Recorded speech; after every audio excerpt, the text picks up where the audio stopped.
अस्सलामुअलैकुम दोस्तों, welcome to astrology info channel. आपका दिन कैसा रहेगा? 23 फरवरी 2023। तो शुरू करते हैं एक्वेरियस यानी बुर्जे दिल्लो से। रमानी के साथ अपने करियर को आगे बढ़ाएं और दूसरे अमूर को एक तरफ रख दें। आज का दिन आपका एक कामयाब दिन साबित हो सकता है, इसलिए मेहनत करें और अपने अहदाफ को पूरे तौर पर हासिल करते हुए इस पेशन गोई को सच साबित करें। आज के दिन किसी के साथ भी तकरार करने से और उलझने से गुरेज करें और अपने आप को पुरसकून रखने की कोशिश करें।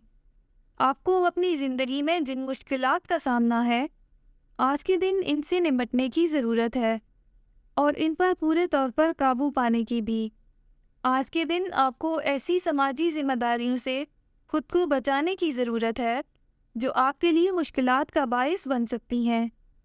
आज अपने प्यारों की नाराज़गी मोल लेने से गुरेज करें और इनकी खुशियों में शामिल होने में देर न लगाएं।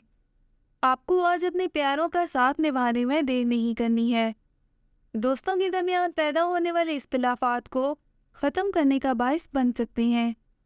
आपको अपनी दौलत में इजाफा करने की खातिर आज के दिन मेहनत से बिल्कुल भी नहीं घबराना है। अपना हॉरोस्कोप सुनने का शुक्रिया। चैनल को सब्सक्राइब करें। वीडियो पसंद आए तो लाइक करें। तो कल मिलते हैं।